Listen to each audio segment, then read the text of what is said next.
Quella del 1966 fu la prima alluvione mediatica che commosse e mobilitò il mondo. Sono passati 50 anni dall'Acqua Granda, che devastò ampie zone del nord-est. Strariparono tutti insieme i grandi fiumi, l'Adige, il Tagliamento e il Brenta.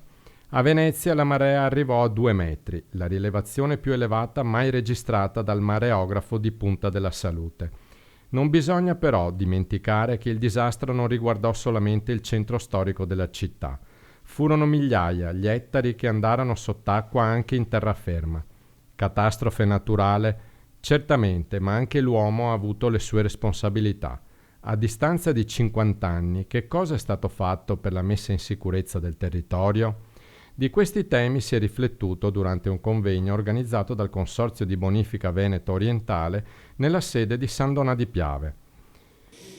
Sicuramente l'uomo ha diciamo pure delle colpe e delle responsabilità per come ha invaso il territorio e per come ha regimentato i fiumi. Non poteva che essere così, però tutta l'azione meritoria della bonifica che ha restituito all'uomo la bonifica cosiddetta integrale, che proprio qui a San Donà nel 1922 si è fondata, quindi queste responsabilità però l'uomo le ha e quindi credo che le conoscenze sono migliorate, i modelli di sviluppo pure li conosciamo e quindi la capacità che dobbiamo avere adesso è quella di mettere in campo tutte le energie in maniera sinergica, senza sprecare neanche un euro e neanche un'idea, perché dal 1966 non si è fatto molto. Delle direttive e delle soluzioni che l'allora Commissione De Marchi 4 anni dopo, nel 1970, promulgò, ben poco è stato fatto. È stata fatta una diga a Ravedis sul torrente Cellina e qualche altro adeguamento arginale, ma poca cosa. Il sistema comunque è potente, il sistema ha retto ad altre forzature che il clima e il meteo ci ha imposto, però ci siamo arrivati molto vicino. Spetta a noi, che abbiamo responsabilità di natura amministrativa, di natura politica, prendere le decisioni ascoltando attentamente i tecnici e cercando di coniugare poi quelle soluzioni che non devono più attendere. Questo è il tema centrale, non possiamo più attendere. Lo scirocco, che soffiava a 100 km/h, piogge battenti per 36 ore su tutte le 3 Venezie, le alte temperature e la bassa pressione, sono state queste le condizioni che determinarono una tempesta quasi perfetta. Quell'evento produsse danni e vittime in numero rilevante, un centinaio grosso modo. Se oggi quell'evento si ripetesse, noi avremmo probabilmente una situazione delle conseguenze molto più gravose di quelle di allora, perché rispetto ad allora sostanzialmente non si è modificata la pericolosità dei nostri fiumi, in quanto non abbiamo saputo o voluto realizzare nessuno dei tanti interventi proposti. E nello stesso tempo si è incrementato notevolmente il rischio per il territorio, perché il valore dei beni che oggi sono insediati sul territorio e potrebbero essere colpiti è di gran lunga superiore a quello di allora. All'incontro di San Donà hanno partecipato tecnici, rappresentanti politici e amministratori locali. I sindaci sono in prima linea nella gestione degli eventi calamitosi. Significa non solo ricordare un evento che è accaduto, ma significa ricordare un impegno che ci dobbiamo prendere nei confronti dei cittadini, delle loro vite, delle loro proprietà, perché dal 1966 ad oggi niente è stato fatto per evitare che quello che è accaduto si ripeta. Sappiamo che questi eventi hanno un tempo di ritorno di 80-100 anni, ecco, metà di questo tempo è già passato.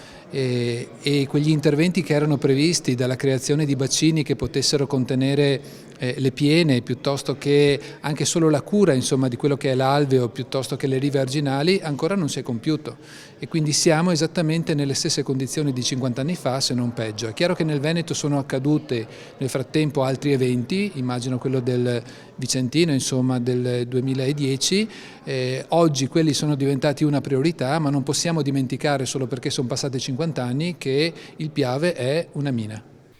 Da quel 1966 gli altri grandi fiumi, come il Tagliamento e il Brenta, non hanno più visto alcun tipo di intervento risolutivo.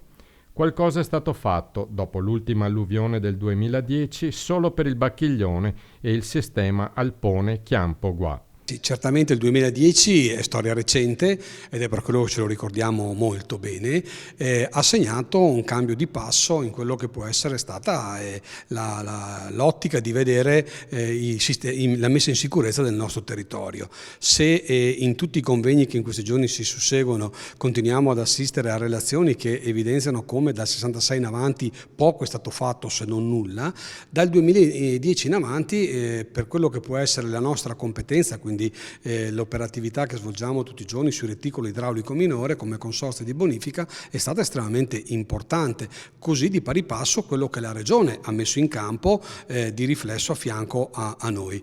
Per quanto riguarda i consorzi di bonifica abbiamo realizzato dal 2010 in avanti oltre 400 progetti di messa in sicurezza idraulica del territorio che gravano sulla rete idraulica minore per un importo che sfiora i 200 milioni di euro di interventi. 1 miliardo e 380 milioni di euro in 6 anni. È questo lo stanziamento anti-alluvione appena approvato da Palazzo Chigi. Questi soldi, corrisposti da Ministero dell'Ambiente e Unione Europea, saranno destinati alla messa in sicurezza di Veneto, Friuli e Trentino Alto Adige. Allora, la direttiva 60 del 2007 contro le alluvioni è uno strumento che ci può obbligare, tra virgolette, a fare le cose. Dà una tempistica di 6 anni sui quali si devono assumere decisioni, fare progetti e anche costruire le opere se ci sono opere da costruire. La dotazione è importante, io credo che il salto di qualità in questo territorio di confine con il mare e anche con un'altra regione che ha un'altra gestione amministrativa, io credo che il salto di qualità lo si può fare solo collaborando.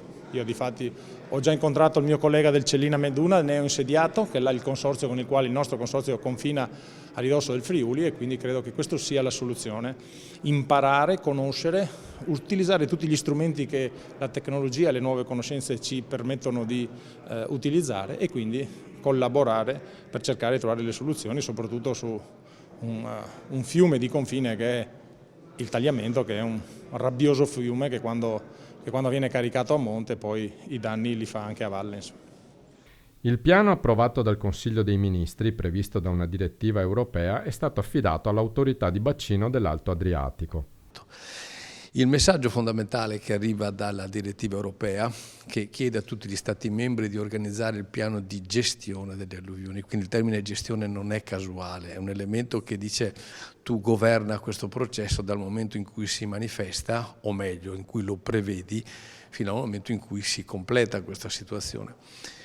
E ti dicono e ti invitano molto a lavorare non solo sulla variabile del pericolo, quindi senza con questo trascurarla, è valida nell'ambito della sua valenza importantissima, ingegneristicamente fondamentale, ma ti dice anche lavora molto su quello che può essere il danno, quindi preparati e previeni.